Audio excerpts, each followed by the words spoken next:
Hello and welcome to Tuesday NEWSDAY, your #1 resource for the entire week's worth of VR news. Sorry, this one is a little late. Funny how I don't think of the implications of putting the day of the week in the series title until it has to be late. But either way, we've got incredible news on what I believe will be the biggest step for at-home PC VR, that being a new standard for completely wireless headsets moving forward.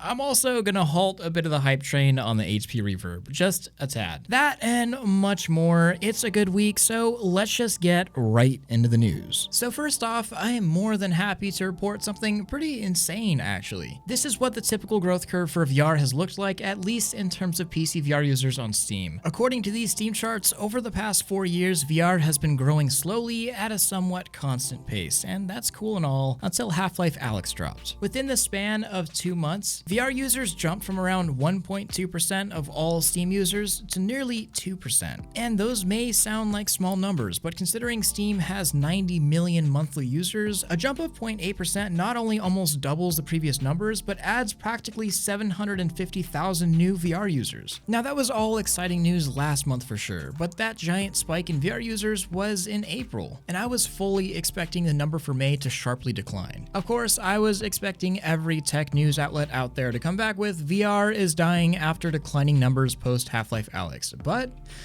I was wrong. And here's what May actually looked like. Not only did the number of users slightly increase, but the massive number of people that joined in to play Valve's new flagship VR game stayed. Population numbers for just about all VR games are at an all-time high. VR content on YouTube is popping off, as I'm sure you've seen, and things are looking pretty okay for the VR industry right now. I do want to be clear that there's no guarantee that June will look the same as May. This graph could very well decline, and if it does, we're likely going to be laughing at those VR is dying articles, like always. But to go against market prediction and to overcome at least one expectation is impressive nonetheless. I'll also mention that the Oculus Quest was the fastest growing headset for connected devices on Steam for the month, now accounting for 7.46% of all VR headsets on Steam VR. No doubt that number will increase as well, with the Oculus Link being able to use with almost any USB-C type cable. But now onto the exciting topic today. I hate VR headset cables. They suck. There's a reason why I have pulleys set up in my own play space. There's no wireless option for the Valve Index. That's also why the Oculus Quest is so great in some ways. The headset only costs $400 and is somewhat capable of wireless PC VR through ALVR or Virtual Desktop or RiftCat. Cables definitely impact immersion, and I have had my fair share of comments over the year on this channel from people saying, I'll get into VR once it's wireless and the wireless is good. And the Quest does have wireless PC VR through streaming content over Wi-Fi, usually that being 5 GHz Wi-Fi. But there's still pretty noticeable latency, far more than the usual amount a VR headset has with a cable, plus compression is still a big deal. That's where this comes in, Wi-Fi 6E. An announcement from Qualcomm has me jumping in my seat thinking about it. Specifically this, quote, with speeds of up to 3.6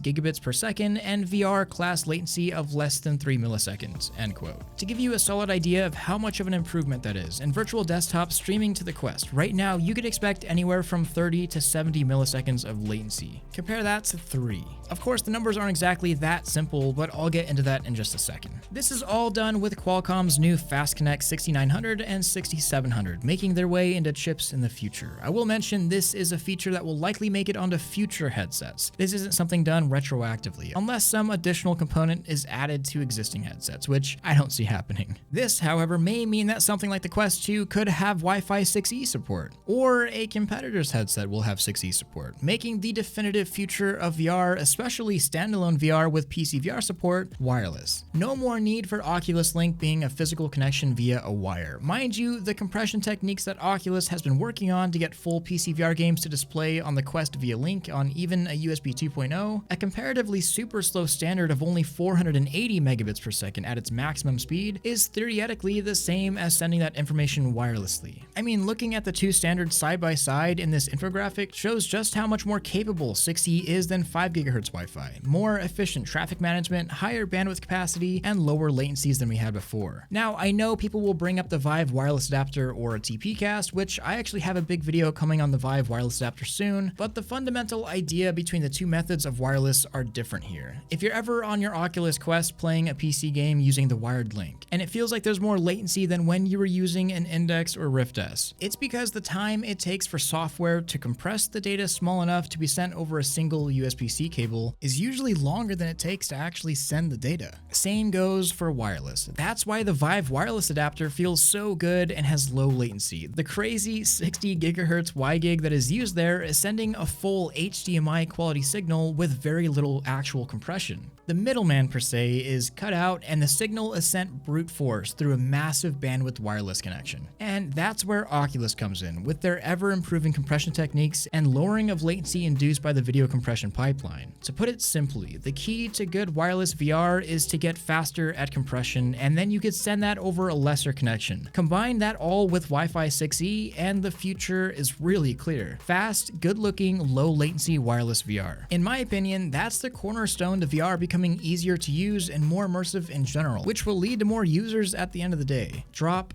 the wire. And we're finally getting to a point where it's viable to do it industry-wide. What does this mean for headsets like the Valve Index? I'm not sure yet, but Valve has said multiple times that they have been working on some sort of wireless technique. Guess we'll just have to see what the boys in Bellevue have been cooking up. And now it's time for a meme break! So there haven't been that many good memes on my usual source of r/VR memes, but this should do plenty good. Lenovo is releasing a new standalone VR headset with an incredible resolution of 2160 by 1920. That's leaps and bounds better than the Oculus Quest. It's rocking a Snapdragon 835, and believe it or not, it's going to be priced at $250 or less. What? That's like a dream headset. Oh, and yeah, it's 3 degrees of freedom. You can't actually move with it. Gotcha. Really? 3DOF in 2020? Yikes. Moving on. Back to the news. Next up, I want to talk about the HP Reverb G2. Last week, we got the full details on the new Windows Mixed Reality headset from HP in collaboration with Valve and Microsoft. Just to throw the details out quickly, it's going to have 4 cameras for tracking compared to the typical 2 on Windows Mixed Reality devices. It features a head strap very similar to the Valve Index, as well as off-ear headphones that look nearly the same as the ones also on the Index. The resolution is a startling 2160 by 2160 per eye, which far surpasses most headsets on the market. For example, the Quest is 1440 by 1600, as is the Index. The Reverb G2 will have a 90 Hz refresh rate, and the controllers have been updated to include a thumbstick and a button layout very similar to the Oculus Touch controllers. The cool thing here is the price. The G2 is launching for $600, which isn't cheap, but means for $200 more than the Rift S, you're likely getting a far superior headset, and that's something we just didn't have in the VR hardware market before. But I've got a couple issues here with the hype for this headset. People are forgetting the despicable launch of HP's last headset just last year, the HP Reverb. Connection issues, display issues, audio issues, headsets completely dying due to cables and connectors being broken on arrival. Yes, some of the issues were remedied over the months, but there's a reason HP is ditching the old Reverb just a year after it's launched. It sucked. Flat out.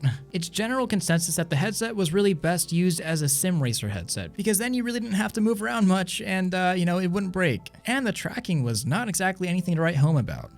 Plus the marketing with this new G2 headset. HP claims that the G2 is the no compromises headset. Well, I'm sure that a lot of you haven't noticed that the new and improved Reverb G2 controllers feature no capacitive sensors on the controller. And that has become an absolute standard of all VR controllers. You know, when you place a finger on the trigger of a touch controller, for example, and your in-game model reacts to that, well, that's just not a thing on the G2 controllers. Plus, I don't think people realize the hardware requirements of something like the G2. I would say a GTX 1080 Ti or RTX 2070 at the minimum, and you'll still likely be decreasing the render resolution to maintain a standard 90 Hz refresh rate. Higher resolution means more horsepower to render those images. HP will be launching the headset with a half resolution and 60 Hz mode for those with weaker systems. But I don't know if spending more on a headset to have your system hold back that expensive headset is really the best idea. All I'm trying to say here is you should curb your enthusiasm just a little bit. Wait for reviews and and for first month user experiences before you get too excited and sell everything you own just to pre-order or buy a Reverb G2. As of now, I personally don't trust HP quality control, and given their track record, neither should you. But that's just my opinion, and at the end of it, you should just wait for the reviews. Speaking of Valve and Bellevue, Half-Life Alyx received a pretty awesome liquid simulation update in patch 1.4. Now, every single bottle in Half-Life Alyx, which previously made a sound when you shook it, making it seem like there was liquid inside, actually has something that looks like liquid inside. Honestly, this may seem like something small, but in terms of immersion, it adds quite a bit of realism to the game in an unexpected way. I know I had fun smashing bottles throughout the entire game, but now it's been replaced with staring at liquid sloshing around in the bottles. And for all of my Rift S fans out there that have been eagerly waiting for VRCOVER to make a replacement foam pad for the Rift S, as I know that thing can get nasty, the time has finally come. A year later, a soft silicone replacement has finally launched, and this means that you could replace your stanky original foam with this, and it's going to be a whole lot more hygienic and easier to clean. A similar system has been released for the Quest as well, and they're all for a pretty good price of around 15 bucks. Links will be found in the description if you're interested. And now it's time for question of the week. From Cobalt32. Will the large number of upcoming standalone headsets have their own proprietary stores like Oculus has on the Quest? Instead of buying games once and being able to play them on any headset like you can with Steam VR, will all these new headsets lock you into a particular ecosystem? If you want to upgrade to a headset from a different manufacturer, will you need to repurchase all of your games? So here we go.